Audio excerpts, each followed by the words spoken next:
నమస్తే welcome to our channel నేను మీ పద్మావతి ఈ రోజు మనతో పాటు ప్రముఖ ఆధ్యాత్మికవేత్త మరియు వాస్తు జ్యోతిష్య పండితులు శేషగిరిరావు గారు ఉన్నారు మరి ఆయనతో మాట్లాడి మరిన్ని విషయాలు తెలుసుకుందాం మరి మీరు కూడా చూసేయండి నమస్కారం గురుగారు గురుగారు రథసప్తమి వస్తుంది ఫిబ్రవరి 4వ తేదీ అయితే ఈ రథసప్తమి అనగానే ప్రతి ఒక్కరికి కూడా అసలు దీని కథ ఏంటి దీని పురాతన కథ ఏముంది అసలు ఎలా పాటించాలి ఏం చేయాలి అనే అనేక సందేహాలు అనేవి వస్తూ ఉంటాయి అయితే అసలు వాస్తవానికి రథసప్తమి రోజు ఏం చేయాలి అన్నిటినీ మించి మనం ప్రతిదానికి ఒక స్విచ్ వర్డ్ అనేది చెప్పుకుంటూ వస్తాం మరి దీనికి సంబంధించిన ఒక స్విచ్ వర్డ్ కూడా ఏదైనా చెప్పగలుగుతారా తప్పకుండా ఎందుకంటే మనము ఈ స్విచ్ వర్డ్స్ అనేవి చాలాసార్లు మనము అసలు ఈ సూర్యుడి నేపథ్యంలో గతంలో కూడా కొన్ని వీడియోల్లో మనం ఇవ్వటం అనేది జరిగింది ఎందుకని అంటే కనుక మీరు ఎవరైనా సరే అంటే ఆస్తికులు అవ్వండి నాస్తికులు అవ్వండి ఎవరైనా సరే దేవుడు ఉన్నాడు లేదు అనే దాని మీద మీమాంస ఉండొచ్చు సూర్యుడు ఉన్నాడు లేదు అనే దాని మీమాంస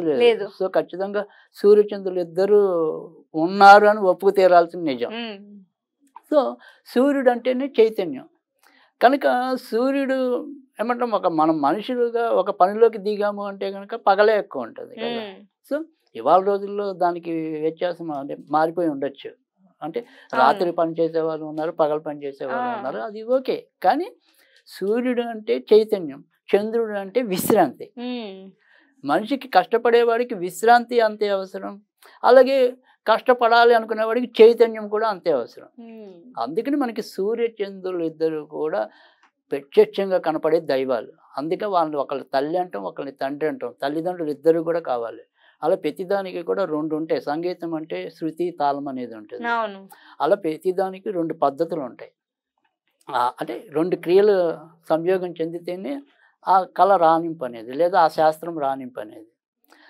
అది అందుకే మనకు రెండు చేతులు మోగితేనే తప్పట్లు అనేది సో అలా రెండు కలవాలి ఎక్కడైనా సరే అలా మనకి సూర్యచంద్రులు అనేవాళ్ళు ఇద్దరు ప్రత్యక్ష దైవాలు సో అందుకే ఇదే రోజు మనకి చాలామంది తక్కువ మందికి తెలుసు కానీ మామూలుగా అయితే ఏమంటాం సూర్యచంద్ర వ్రతం అని కూడా చాలామంది చేస్తారు ఇటువైపు మనకి తక్కువ అటు నార్త్ వైపు అటువైపు ఎక్కువ మంది తెలుసు కానీ తెలుగు రాష్ట్రాల్లో పెద్దగా ఈ సూర్యచంద్ర వ్రతం ఆచరించే వాళ్ళు వేల మీద లెక్కట్టేమో బాగా ఎక్కువ మందికి తెలియదు కానీ రథసప్తమి మటుకు అందరికీ తెలుసు చాలామందికి ముఖ్యంగా ఏంటంటే చాలామందికి ఇష్టమైనది ఏదైనా చెప్పాలి అంటే కనుక ఈరోజు మనం పాత రోజుల్లో అయితే కనుక ఏదైతే సంక్రాంతి సమయంలో ధనుర్మాసంలో కొట్టిన పిడకలన్నీ ఏవైతే ఉంటాయి అంటే గొబ్బెమ్మల్ని మనం పిడకలుగా చేస్తాం ఆ పిడకల మీద సూర్య భగవానుడికి ఎదురుకుండా మనం ఈ పిడకలను వెలిగించి దాని మీద అన్నపర్వాణం నివేదన చేసేవాళ్ళం దాన్ని మనం సూర్యుడికి నివేదనగా చేసేవాళ్ళం నిజంగా అలాగా ఈ గ్యాస్ స్టవ్ల మీద కానీ కరెంటు కుక్కల మీద కానీ వాటి మీద కూడా పెట్టకుండా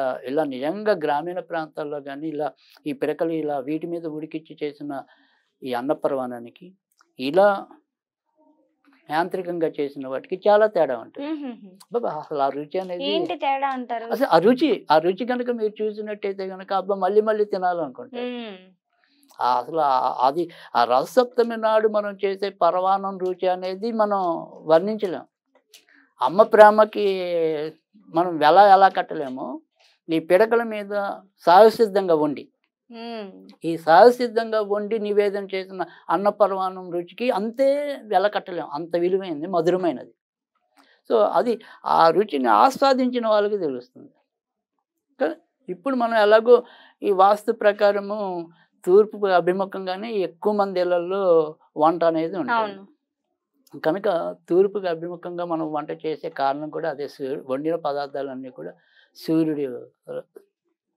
నివేదనగా అనుకోండి నిజానికి ఏంటంటే సూర్యుడు లేకుండా మనిషి జీవితం లేదు అందుకని ఆరోగ్యం భాస్కరాది విచ్చేత్ అన్నారు అంటే ఏదైనా సరే మనకి ఆరోగ్యం కావాలి అంటే అది సూర్యుడి వల్లే వస్తుంది అందుకని ముందు రోజుల్లోనే మన వాళ్ళు పెద్దవాళ్ళు గమనించి ఆరోగ్యమే మహాభాగ్యం అన్నారు ఈ రోజు మనం ఏంటి సూర్యరశ్మికి తక్కువైపోయాం అందుకని ప్రతి ఒక్క వ్యక్తికి కూడా డి విటమిన్ అనేది ఇవాళ రోజుల్లో తక్కువ అవుతుంది ఈ మధ్య కాలంలో ఎందుకని మనం సహజసిద్ధంగా సూర్యరశ్మిని గ్రహించలేకపోతున్నాం మీకు అప్పుడే పుట్టిన శిశువులకు వాళ్ళకి కొద్ది నెలలు వచ్చేదాకా సూర్యకిరణాలకు ఎదురుకుండా కొంతసేపు నిలబట్టి తీసుకురండి అని చెప్పి మనకి ఇవాళ డాక్టర్లు చూసిస్తున్నారు అందుకే నేను అనేది అదే మనకు ఏదైనా సరే ఆస్తికత్వం నాస్తికత్వాన్ని పక్కన పెడితే గనక సూర్యుడి కంటికి కనిపించే దైవం అందుకే ఆయన సూర్య భగవానుడు అన్నాం మనం తర్వాత రెండోది ఏంటంటే సూర్య ఆరాధన అనేది మనకి రసత్వం కాదు, ప్రతి నెల కూడా ఉంటుంది. అంటే ప్రతి నెలలో సూర్యుడు సంక్రమించిన రోజు సంక్రాంతి అవుతుంది మనకి. అవును. ఒక సంక్రాంతి కాదు, 12 సంక్రాంతులు ఉన్నాయి, 12 రకాల సూర్యులు ఉన్నారు.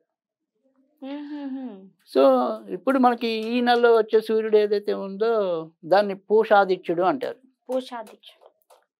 ఇప్పుడు మనకి కుంభంలోకి వస్తుంది, 12వ తారీఖు మకరం నుంచి కుంభరాశిలోకి ప్రవేశిస్తాడు సూర్యుడు. ఇప్పుడు ప్రస్తుతం నడుస్తుంది భగాదిత్యుడు, భగు. ఓకే. ఈయన రూపం వెళ్ళి పూషాదిత్యుడు వస్తాడు. అలా 12 ద్వాదశాదిత్యుల్ని మనం పూజించడం అనేది. సో అలాగే ఈయన సప్తస్వరథమారుడు, అంటే 7 రకాల గుర్రాలని అధిరోహించడం. అందులో ఒక గుర్రం అనేది కాలం అయితే గనక మిగతా 6 గుర్రాలు ఋతువులు అనేది 6 ఋతువులు. ఓకే. అందుకని కాలాన్ని పరిపాలించేవాడు, కాలాన్ని సంచరించేవాడు, కాలం మొత్తం చుట్టూ పరుగులు తీసేవాడు సూర్యుడు. కనుక సూర్యుని ఆరాధించడం అనేది మన అందరికీ ఉన్న ఏమంటాం సంప్రదాయం, విస్మరించలేనిది. తర్వాత రెండోది ఏంటంటే మీరు కనుక మెయిన్ మనకి రసత్వం ఎక్కడి నుంచి బిగిన్ అవుతుంది, మొదట 7 జిల్లేడాకులతో కానీ 7 చిక్కుడాకులతో కానీ వాటి మీద రేగు పళ్ళు పెట్టుకుని మనం స్నానం చేయడంతో ప్రారంభమవుతుంది. సో ఇక్కడ 7 ఆకులు అనేది ఏంటి, 7 జిల్లేడాకులు ఉంటాయి, జిల్లేడాకులు ఒకవేళ దొరకని వాళ్ళు 7 చిక్కుడాకులు, తర్వాత రేగుపళ్ళు, ఇలా 7 ఆకులు అనేది చెప్పారు యాక్చువల్. అంటే 7 ఆకులు అనేది ఏంటంటే 7 జన్మల పాపాలు తొలగించబడతాయి అని. తర్వాత మనిషికి ఏంటంటే 7 రకాల చక్రాలు ఉంటాయి అని చెప్పారు. అంటే షట్చక్రాలుగా కొంతమంది చెప్తారు, కానీ అసలు మామూలుగా అయితే 7 చక్రాలు ఉంటాయి మనకి, సప్త చక్రాలు అని చెప్పి.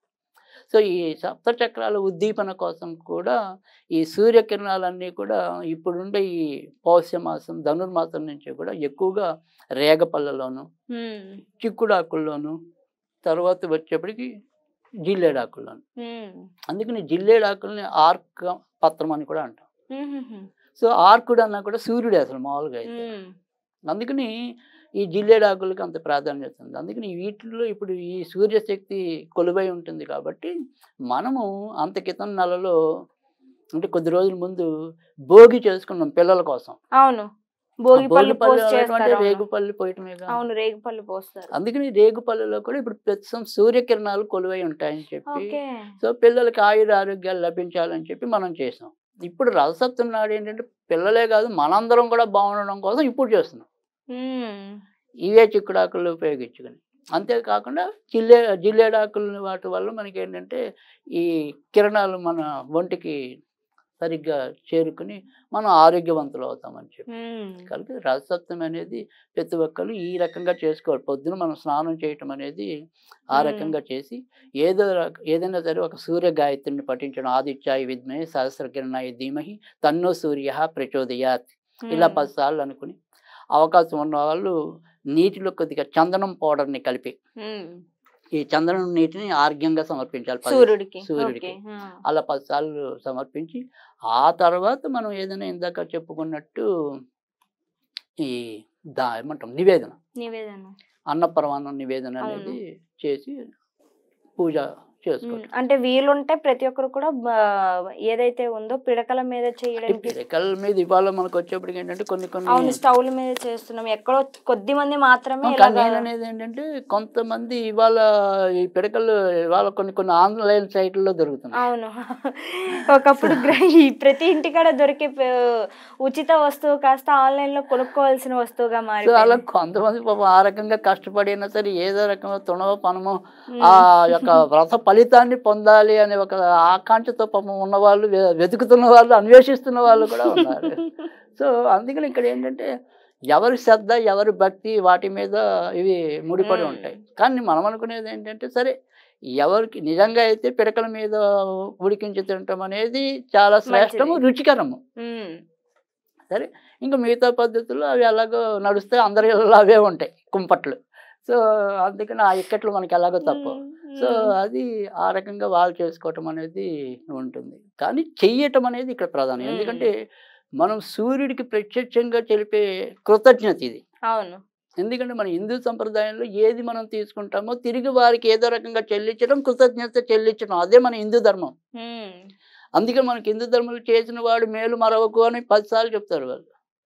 అంటే మనకి ఎవరు మేలు చేస్తున్నారో వాళ్ళు ఎప్పుడు కూడా మనం విస్మరించకూడదు జీవితంలో. కానీ ఇవాళ ప్రపంచం ఏమవుతుందంటే మేలు చేసిన వాడికి మొదట మనం గోతులతో అవుతాం.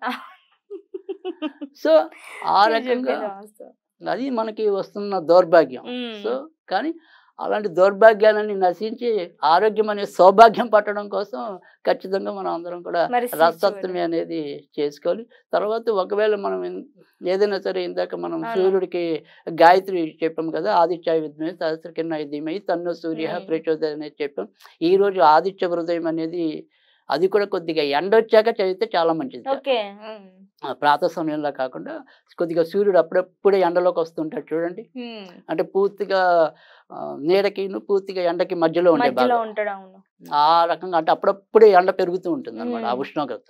అలాంటి టైంలో ఆదిత్య హృదయం చదివితే ఇవాళ చాలా మంచి ఫలితాలు వస్తాయట. సో అందుకని ఆ ఆదిత్య హృదయం అనేది ఆ టైంలో కనుక ఎంచుకుని చేస్తే చాలా చక్కటి మంచి ఫలితాలు రావటం అనేది ఉంటుంది. ఒకవేళ మంత్రంగా జపించాలి అనుకుంటే కనుక ఓం హ్రీం గృణి సూర్యాయ నమః, ఓం హ్రీం గృణి సూర్యాయ నమః అనేది చదవాలి. ఒకవేళ మనం అందరూ అనుకున్నట్టుగా ఏదైనా సరే ఒక స్విచ్ వరడిగా చెప్పుకోవాలి అనుకుంటే కనుక sun rise shield on, sun rise shield on. ఇది శుభ ఫలితాలు ఇస్తుంది, ఇవ్వాలని ఆకాంక్షిస్తున్నాను. నిజంగా గురుగారు చాలా చక్కగా వివరించారు, ఎంతో ఓపిక ప్రతి ఒక్కరి కోసము. నిజంగా ధన్యవాదాలు గురుగారు, ఇంత చక్కగా వివరించారు.